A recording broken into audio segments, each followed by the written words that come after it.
All right, so the next team we have for our team previews are the Minnesota Timberwolves. They finished with a 56-26 record last season. They were the number 3 seed in the Western Conference. They did make it to the Western Conference Finals, but they lost to the Dallas Mavericks. Again, this is another team that I'm glad we didn't do yet for our team previews because of the big news in terms of the trade. They acquired Dante DiVincenzo and Julius Randle from the New York Knicks.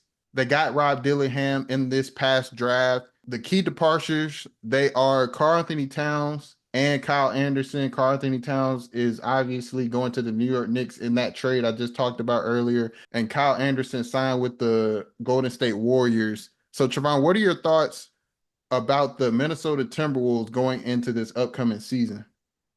Yeah, I think the Timberwolves were on a pretty good track after last season. I mean, no matter how many games it takes, how you do it at home or on the road, if you are able to beat a defending champion in the playoffs and move on to the next round, I think that's something that can't go unnoticed. But another thing that cannot go unnoticed is how bad their half court offense is, how much spacing they lacked around their star, Anthony Edwards.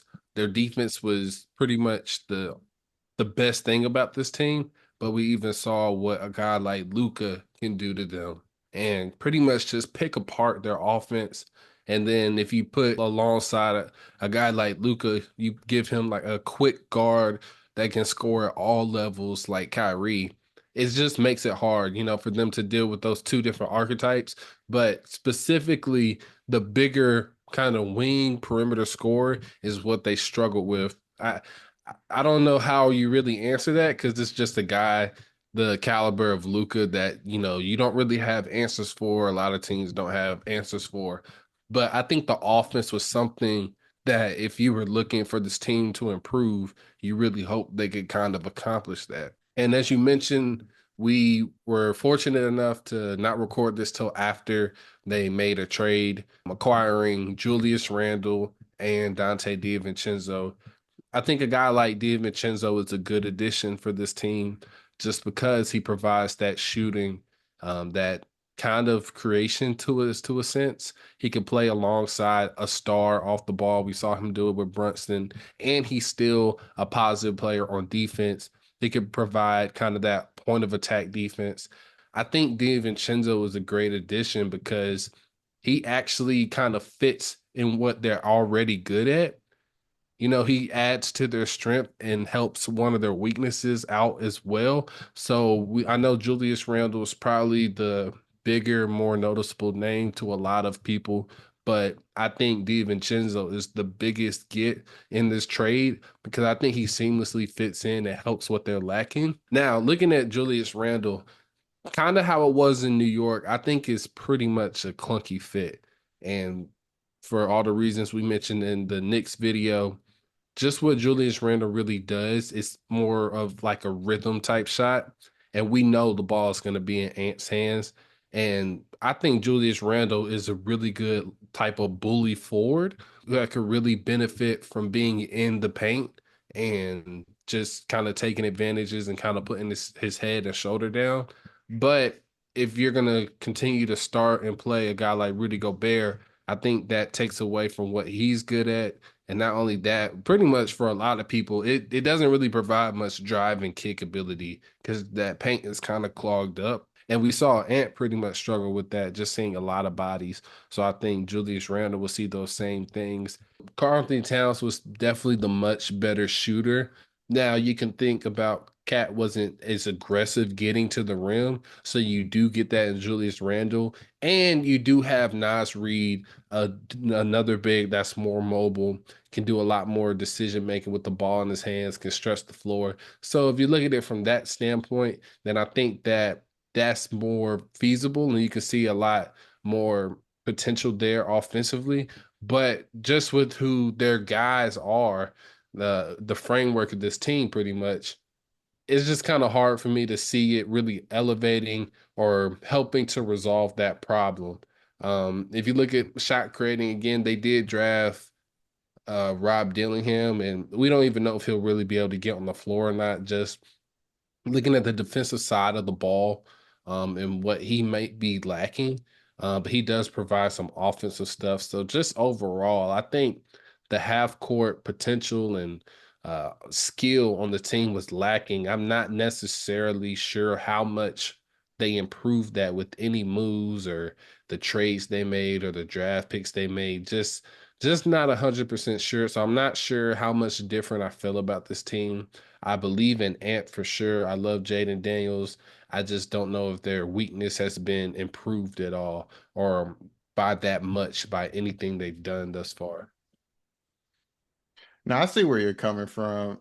Last season, the Minnesota Timberwolves, specifically Anthony Edwards, had a breakout year where not too many people were expecting them to finish in the top three of the Western Conference, let alone make it to the Western Conference Finals. But they just proved a lot of people wrong, and Anthony Edwards took a step forward, and we all see him as a guy that is on his way to being one of the top superstars in this league.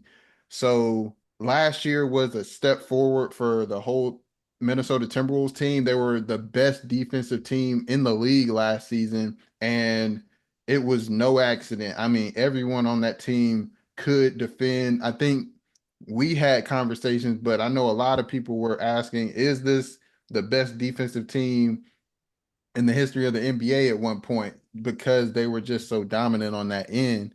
But you just talked about their inefficiencies on offense, specifically in the half court. They were good when they could rely on their defense, create turnovers, and get in transition and score a lot of points in transition and kind of get themselves going. And that would supplement their offense. But when they went against a team that was hard to stop, like the Dallas Mavericks, and they had to rely on half court execution on the offensive end, they just weren't able to do it. And a lot of that had to do with the spacing. The defenses that they were going up against would just clog the paint, and they didn't have the shooters necessary to space it out and allow Anthony Edwards to use his superpower, which is being able to get downhill, use his athleticism, get to the rim, and score that way.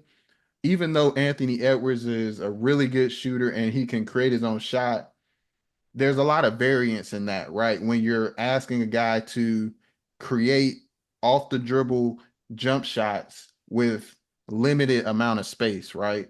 And most players, when that is the case, your efficiency is going to go up and down. Even though Anthony Edwards was still great last season, especially in the playoffs, there were still times when the offense as a whole struggled because they just couldn't generate consistent or efficient offense in the half court. And that really came back to bite them. So with the addition of Dante DiVincenzo, I think that helps out. I think you said it perfectly. He's a guy that's going to help strengthen their strength, which is the defensive end, because he's a really good on-ball defender. He's a really good point of attack defender, but he also helps with their weakness because he's a really good shooter. He was one of the best shooters in the league last season, and we all saw what he was able to do in the playoffs with the New York Knicks. Julius Randle, I think he is a really good player as well. I think he can help this team in terms of being a guy that can create offense, especially when he has the ball, because like you mentioned, he's a rhythm player. When he gets to touch the ball and gets in a rhythm, he can be very good. But I don't think he helps out with their spacing. He hasn't shot the ball very consistently. He's a career 33% shooter from the three-point line. He did have 1 year with the New York Knicks in 2020, 2021, where he shot 41% from the three-point line. But outside of that, he's only shot in the 30s, low 30s in terms of percentage from the three-point line. So I don't think he helps out with the spacing problem. I think that's going to be something that is going to continue with the Minnesota Timberwolves.